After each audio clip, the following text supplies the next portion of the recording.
नमस्कार, आप देख रहे हैं विशेष। मैं हूं श्वेता सिंह। जेएनयू में 9 फरवरी को देश विरोधी नारे लगाने और देशद्रोह के आरोपी उमर खालिद समेत 5 छात्रों की गिरफ्तारी और सरेंडर पर सस्पेंस बना हुआ है। मंगलवार को दिल्ली हाई कोर्ट ने सरेंडर पर सुनवाई की तारीख एक दिन आगे बढ़ा दी, यानी बुधवार को सुनवाई होगी। लेकिन कोर्ट ने साफ कर दिया कि देशद्रोह के आरोपियों को सरेंडर करना ही होगा।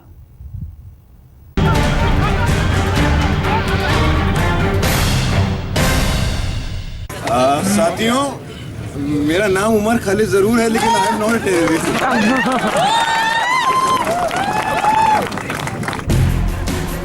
आरोप आतंकवाद से आगे देशद्रोह का है। इसीलिए दिल्ली पुलिस हर हाल में जेएनयू में देश विरोधी नारे लगाने वाले आरोपी उमर खालिद को गिरफ्तार करना चाहती है। देखिए, हम टर्म्स एंड कंडीशंस को हम बिल्कुल भी तवज्जो नहीं दे रहे। हमारा यही उद्देश्य है कि अगर वो शांतिपूर्वक हमारे पास आ जाएं और सरेंडर कर दें तो हमें उसमें बिल्कुल भी समस्या नहीं है। बाकी जहाँ तक सवाल है उनका, अपने जो है विद देयर अल्मा मैटर जो भी उनकी बातचीत है उसके बारे में मुझे कुछ भी नहीं कहना। पुलिस कमिश्नर ताल ठोक रहे हैं कि आरोपियों को गिरफ्तार कर लेंगे। दूसरी तरफ जेएनयू के गेट पर दिल्ली पुलिस ही नहीं, बीएसएफ और सीआरपीएफ के जवानों की तैनाती बता रही है कि हालात कितने गंभीर हैं। गेट के सामने तिरंगा लिए कुछ लोगों का हुजूम खालिद और दूसरे आरोपियों की गिरफ्तारी के लिए हंगामा करता दिखा।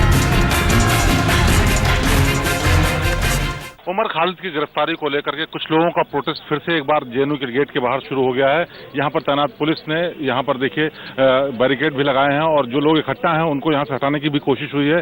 दिल्ली पुलिस के तमाम जवान यहाँ पर इकट्ठा हैं। इसके साथ ही साथ यहाँ जो बीएसएफ और सीआरपीएफ की भी चौकसी बढ़ाई गई है। यहाँ पर जो टुकड़ी पहले से तैनात थी उसको यहाँ पर लाया गया है, और जिससे कि कोई भी किसी भी तरीके का प्रदर्शन और अंदर जाने की कोशिश कामयाब न हो। दरअसल खालिद की गिरफ्तारी का एक सिरा जेएनयू कैंपस से निकलकर दिल्ली हाई कोर्ट तक पहुंच चुका है। मंगलवार को दिल्ली हाई कोर्ट में उमर खालिद को सरेंडर करने पर सुनवाई हुई। उमर खालिद के वकील ने कहा, मिलॉर्ड उमर खालिद और अनिर्बन भट्टाचार्य सरेंडर करने को तैयार हैं, लेकिन सरेंडर से पहले वो अपनी जान की सुरक्षा चाहते हैं। इस पर कोर्ट ने कहा, उमर खालिद और अनिर्बन भट्टाचार्य को सरेंडर करना होगा और उन्हें कानूनी प्रक्रियाओं का पालन करना होगा। आप दिन, समय और जगह तय कर लीजिए। लेकिन दिल्ली पुलिस के वकील ने इसका विरोध किया और इसके बाद अकेले में दोनों पक्षों के वकीलों में चर्चा हुई, जिसके बाद अदालत ने सुनवाई की अगली तारीख बुधवार को लगा दी। कोर्ट ने भी कहा कि अगर आपने सरेंडर करना है तो आप कीजिए, और उसके ऊपर उसने एक प्रपोजल दिया जिसके ऊपर सहमति नहीं बनी, और इसके ऊपर कल बहस होगी कि उसको किस ढंग से सरेंडर करना चाहिए। उसको बाराती बना के हाईकोर्ट लाना चाहिए या उसको दिल्ली जेएनयू यूनिवर्सिटी के गेट के बाहर जो पुलिस खड़ी है उसके सामने अरेस्ट करना चाहिए। पूर्व गृह सचिव और बीजेपी सांसद आर के सिंह का कहना है कि पुलिस को चाहिए कि वो जेएनयू में घुसकर खालिद और दूसरे आरोपी छात्रों को गिरफ्तार करे। 21 फरवरी की रात 10 दिन के इंतजार के बाद उमर खालिद अपने साथी आरोपी छात्रों के साथ जेएनयू कैंपस में प्रकट हुआ और आया तो सरकार को चुनौती देते हुए। जिस किस्म से झूठ बोले गए, जिस किस्म से बातें करी गई, भाई साहब आप लोग गलत लोगों से भिड़ गए। जेएनयू के छात्र आपको इसको मदद सिखाएंगे। इसके बाद ही खालिद ने हाईकोर्ट में अपील की थी कि उसे अदालत में आत्मसमर्पण करने का मौका दिया जाए सुरक्षा के साथ। मैं हाईकोर्ट के सामने सरेंडर करने के लिए तैयार हूँ। अदालत दिल्ली पुलिस को सुरक्षा मुहैया कराने के लिए निर्देशित करे, क्योंकि अदालत में जिस तरह से कन्हैया कुमार पर हमला हुआ उसे देखते हुए मुझ पर भी हमला हो सकता है। दिल्ली पुलिस जेएनयू कैंपस से लेकर हाईकोर्ट तक और फिर अदालत से न्यायिक हिरासत तक जहां भी भेजा जाए, पुलिस की सुरक्षा में भेजा जाए। इस मामले में अब सुनवाई बुधवार को होगी, लेकिन अदालती दांवपेच के बीच सियासी जंग भी जारी है। वहां पर नारेबाजी तो हुई, भारत की बर्बादी तक जंग रहेगी, अफजल हम शर्मिंदा हैं, तेरे कातिल जिंदा हैं। ये नारों, इस पूरे घटना में उमर खालिद जुड़े हुए थे, कार्यक्रम में जुड़े हुए थे, नारेबाजी में भी हो सकता है जुड़े होंगे, ये सब सबूत में निकलेगा। अभी तक गायब हो गए। अब आकर उसके बाद ऐसे कहना कि मैं एक छात्र हूं, मैं टेररिस्ट नहीं हूं, मैं मुसलमान हूं, इन सब चीजों का क्या लेना देना। ये सीधे सीधे पुलिस के दम पे कुछ छात्रों की आवाज को दबाने की कोशिश की जा रही है। तो जो कुछ भी जेएनयू को लेके बनाया जा रहा है पूरा पिक्चर, वो कहीं ना कहीं पुलिस और संघी मानसिकता और भारतीय जनता पार्टी की गुंडागर्दी से प्रेरित है। तो इंतजार कीजिए और देखिए कि बुधवार को दिल्ली हाईकोर्ट से देशद्रोह के आरोपियों के लिए क्या फरमान आता है। पूनम शर्मा के साथ शिवेन श्रीवास्तव, दिल्ली, आज तक। साथियों, मेरा नाम उमर खालिद जरूर है, लेकिन I am not a terrorist. अदालत परिसर में कन्हैया कुमार की पिटाई का सच जानकर इस मामले के दूसरे आरोपी और मास्टरमाइंड उमर खालिद के तो होश फाख्ता हो गए। उमर जेएनयू कैंपस में ही है, अदालत में सरेंडर करना चाहता है। उसके वकील चाहते हैं कि सरेंडर जेएनयू कैंपस में हो, जबकि दिल्ली पुलिस उमर को दबोचने के लिए कमर कस रही है।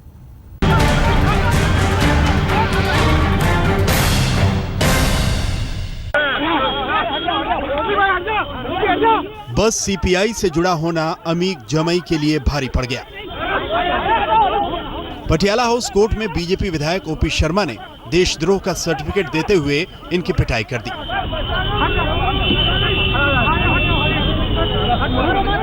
आपने इंसाइट टू वायलेंस किया, आपने कहा कि आप बंदूक चलाए थे। कह रहा हूँ, वो अभी आप कह रहे हैं, दोबारा कह रहा हूँ, ये गलत फिर नहीं कह है? रहा हूँ, बार बार कह रहा हूँ, ये गलत नहीं है। आप मुकदमा कराइए। मैं क्यों मुकदमा कराऊंगा? पुलिस को करना चाहिए। करेगी पुलिस, कर लेगी, इंडिपेंडेंट कर लेगी, तो पुलिस को मुकदमा कर लेगी, करे मैं जेल चला जाऊंगा।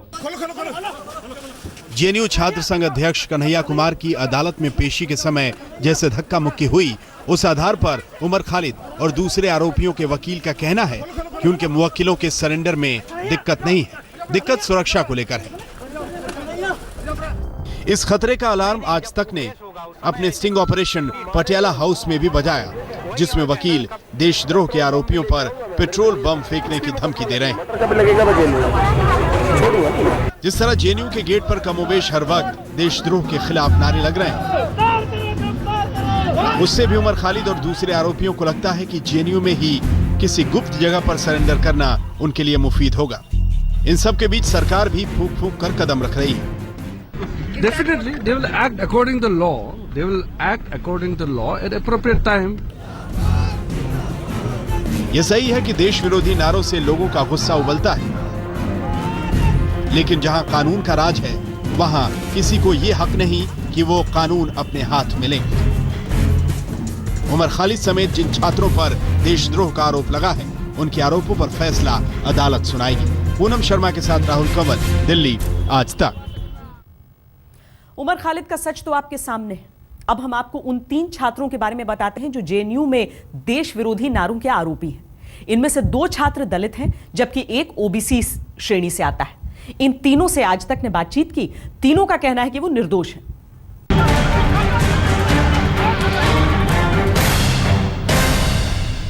आज ये लड़ाई हम सारे लोगों की लड़ाई है, लेकिन भाई साहब आप लोग गलत लोगों से भिड़ गए। जेएनयू के छात्र आपको इसका मजा चुकाएंगे। कैंपस के अंदर डेमोक्रेटिक स्टूडेंट्स यूनियन यानी डीएसयू से जुड़ा उमर खालिद सरकार और पुलिस को चुनौती दे रहा था, तो बाहर पुलिस ये इंतजार कर रही है कि उसे गिरफ्तार कैसे किया जाए। वहाँ पर 9th को एक्टिविटी हुई थी, सेडिशियस एक्टिविटीज़ थी। उसमें जो लोग हमने आइडेंटिफाई किए हैं, वो आज की तारीख में मैं इस बात को मानता हूँ कि वो जेएनयू कैंपस में बैठे हुए हैं। चूँकि एजुकेशनल इंस्टीट्यूशंस की एक कन्वेंशन है कि पुलिस नॉर्मली उसमें जाकर उनके काम में बाधा नहीं डालती है, और हमारा भी यही उद्देश्य है कि हम कोई इस प्रकार की कार्रवाई ना करें।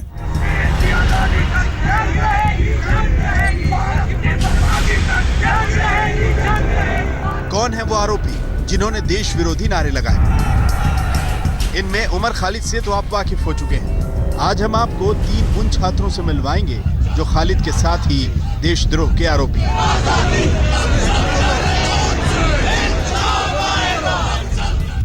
ये हैं रामानागा, अनंत प्रकाश नारायण और आशुतोष। रामानागा उड़ीसा के नक्सल प्रभावित कोरापुट जिले के एक दलित परिवार से आता है। उसके परिवार की माली हालत इतनी खराब है कि घर वाले उससे मिलने दिल्ली आने के लिए पैसा तक नहीं जुटा पाते। उसके पिता चूड़ियां बेचकर जैसे तैसे परिवार का पेट पालते हैं, लेकिन बेटा जेएनयू में पढ़ने आया तो देशद्रोह के आरोपों में घिर गया। अगर पुलिस आती है यहाँ पे, वाइस चांसलर के ऊपर ये बात है कि पुलिस को वो एंट्री करने देंगे कि नहीं देंगे। अगर वो फिर से चाहते हैं कि पुलिस अंदर आए और जो स्टूडेंट है यहाँ पे उनको अरेस्ट करके ले जाए, तो हम लोग कोई कन्फ्रंटेशन में नहीं जाएंगे, पुलिस को एकदम कोऑपरेट करेंगे। लेकिन यही एक सवाल है कि आपके पास कोई एविडेंस नहीं है, फिर भी आप लोग स्टूडेंट कमेटी को टारगेट किया हो, विजिटिंग चल रहा है, मोबिलाइजेशन चल रहा है, इसका जवाब आप लोगों को देना पड़ेगा। उमर खालिद के साथ हिंदुस्तान के टुकड़े टुकड़े करने का एक आरोपी अनंत प्रकाश नारायण भी है। एक दलित मजदूर का बेटा अनंत प्रकाश नारायण उत्तर प्रदेश के चंदौली जिले का है। अपने परिवार का ये पहला आदमी है जो पढ़ाई के लिए दिल्ली पहुंचा, और वो भी सीधे जेएनयू में। लेकिन जेएनयू में 9 फरवरी की रात जैसे देश विरोधी नारे लगाए गए, उसमें अनंत पर भी देशद्रोह का आरोप लग गया। हालांकि उसकी दुहाई है कि उसने देश के खिलाफ कोई नारा नहीं लगाया और वो निर्दोष है। सुरक्षा हमारा एक बहुत प्राइमरी कंसर्न है। हमको लीगल प्रोसीडिंग में कोई भी हम किसी भी तरह का अड़चन नहीं करेंगे। पुलिस इंक्वायरी में किसी भी तरह का अड़चन हम नहीं पैदा करेंगे। एकदम हम कोऑपरेट करने को तैयार हैं। लेकिन हमारा कंसर्न पूरी की पूरी तरह से हमारे अपनी सुरक्षा को लेकर के है। एक और आरोपी आशुतोष कुमार भी अनंत और राम की तरह ही एक बेहद गरीब परिवार से आता है। आशुतोष बिहार के बाढ़ जिले का रहने वाला है। ओबीसी कोटे में आने वाले आशुतोष ने 2014 में AISA के बैनर तले जेएनयू में छात्र संघ अध्यक्ष का चुनाव जीता। लेकिन इसकी छात्र राजनीति 9 फरवरी की रात उस मोड़ पर चली गई जहां पुलिस आशुतोष को देशद्रोह के आरोप में तलाश रही है। मैं तो एकदम, हम लोग साफ तौर पे कह भी रहे थे कि जो इस तरह के भारत की बर्बादी के नारे लगा रहे थे कि हम लोग भारत को बर्बाद कर देना चाहते हैं, ये कोई भी जेएनयू का स्टूडेंट ऐसा नहीं लगा सकता। जो थोड़ा सा भी, इतना सा भी जो जेएनयू को जानता है ना, वो ऐसा नारा लगा ही नहीं सकता है। उसको ना तो लेफ्ट होने की जरूरत है, ना बाकी संगठनों के होने की जरूरत है।